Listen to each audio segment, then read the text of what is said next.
अस्सलाम वालेकुम। कैसे हैं आप सब लोग? उम्मीद है कि सब ठीक होंगे, खुशबाश होंगे। लेकिन क्या फ़लस्तीन के लोग भी खुश हैं? नहीं, नहीं हैं वो खुश। जंग चल रही है वहाँ, लेकिन आज से नहीं, पिछली कई दिहाइयों से चलती आ रही है आज़ादी की जंग। लेकिन किसने किया इसका आगाज़? कैसे हुआ इसका आगाज़? आइए जानते हैं। फ़लस्तीन के मुसलमानों की आज की जो बदतरीन हालत है, अगर हमें उसकी बुनियादी वजह जाननी हो तो उसके लिए हमें हज़ारों साल पहले जाना पड़ेगा। उस दौर में ईसाई ये मानते थे कि हज़रत ईसा अलैहिस्सलाम को यहूदियों ने क्रूसिफाई किया। यही वजह थी कि 19वीं सदी में यहूदियों पर बहुत मज़ालिम ढाए गए और जब सलीबी जंगें हुई तो भारी तादाद में यहूदियों का कत्लेआम किया गया। इन्हीं वजूहात की बिना पर यहूदी 1881 में पहली बार हिजरत करके फ़लस्तीन में आए। उन्होंने वहाँ पर अपनी आबादियाँ बनाना शुरू की और वहाँ पर रहने लगे। फ़लस्तीन उस वक़्त सल्तनत उस्मानिया के अंदर आता था और उस दौर में यहूदी, मुसलमान और ईसाई अमन व सुकून से रहा करते थे। 1915 पहली जंग अज़ीम, बरतानिया, फ्रांसीसी और अरबी फ़ौजें सल्तनत उस्मानिया के खिलाफ खड़ी हो गईं। बरतानिया ने यहाँ पर बहुत चालाकी से अरबी और यहूदी इनकलाबी टोले से कहा कि अगर आप हमारी मदद करें सल्तनत उस्मानिया को गिराने में तो हम फ़लस्तीन आपको देंगे। लेकिन ये सब झूठ था, फ़रेब था।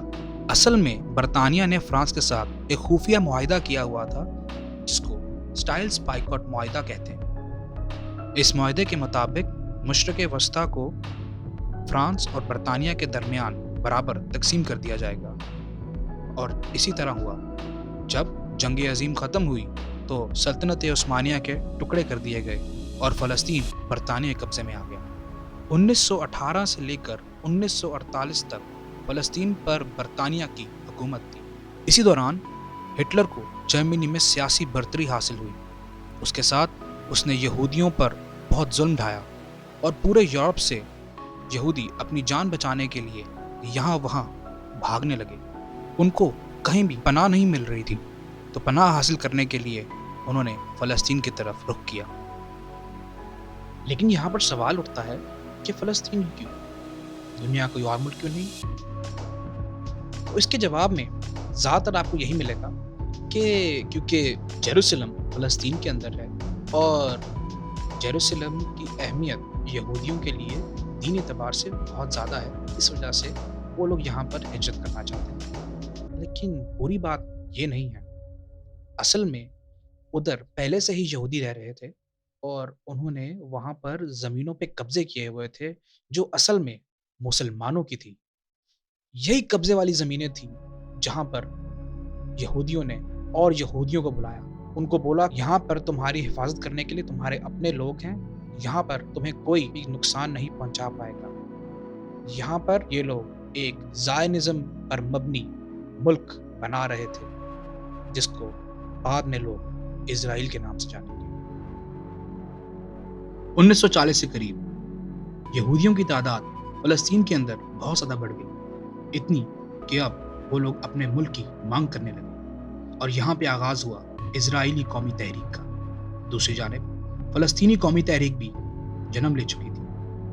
1948 में जब दूसरी जंग अज़ीम ख़त्म हुई तो बरतानिया ने अपने हाथ खड़े कर लिए और कहा कि हम तुम्हारे मामले में अब कुछ नहीं कहेंगे, अपने मसले खुद हल करो।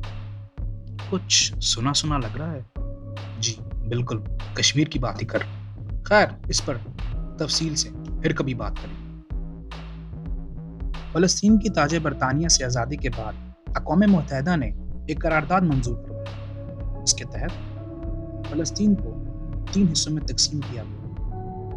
पहला हिस्सा जिसमें 45% ज़मीन अरबी यानी कि मुसलमानों को दी गई, 55% यहूदियों को और यरूशलेम को ख़ुसूसी हैसियत हासिल थी।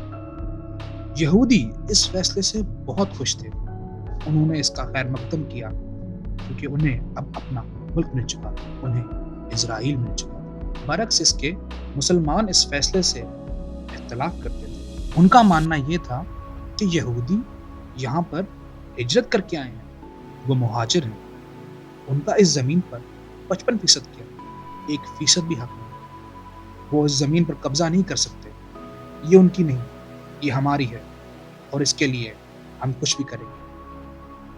یہاں سے پہلی بار فلسطین کے مسلمانوں نے آواز اٹھائی اپنے حق کے لیے، اپنی زمین کے لیے اور اپنوں کے لیے۔ اس جنگ میں ان کے ساتھ مصر، سعودی عرب، اردن اور سیریا شامل تھے۔ تو 1948 کے اندر پہلی عرب اسرائیل جنگ ہوئی اور اس جنگ کا حیران کن نتیجہ یہ نکلا کہ اسرائیل یہ جنگ جیت گیا، جبکہ اس کے خلاف 5 مسلم ممالک تھے۔ اس میں حیران ہونے کی کیا بات ہے بابا جی؟ یہ تو دور اول سے ہوتا آ رہا ہے کہ جب بھی مسلمان ہارے ہیں تو صرف اس وجہ سے کہ ان کے درمیان یکجہتی نہیں تھی، ورنہ بدر میں 313 نے ہزاروں کو ہرایا، تو یہ ہزاروں سینکڑوں سے کیسے ہار گئے اس بار؟ بیٹا جی، اگر ہم غور کریں تو ان کی جنگ ہارنے کی وجہ اس جنگ کے نتیجے میں مل جاتی۔ کیا مطلب بابا جی؟ اس جنگ کے نتیجے میں غزہ مصر کے پاس چلے گیا اور فلسطین کا مغربی کنارہ اردن کے پاس چلے گیا، اور کافی ساری جگہ جو اقوام متحدہ کی قرارداد کے مطابق فلسطین کے احاطے میں آتی تھی وہ اب اسرائیل کے قبضے میں تھی، جس کا مطلب یہ تھا کہ اب 7 لاکھ سے زیادہ فلسطینی لوگ بے گھر ہو چکے تھے۔ ان کے پاس کہنے کو اپنا زمین کا ایک ٹوٹا بھی نہیں تھا۔ کیا ہوگا اب ان لوگوں کا؟ کہاں جائیں گے یہ لوگ؟ جاننے کے لیے دیکھیے ہماری اگلی قسط۔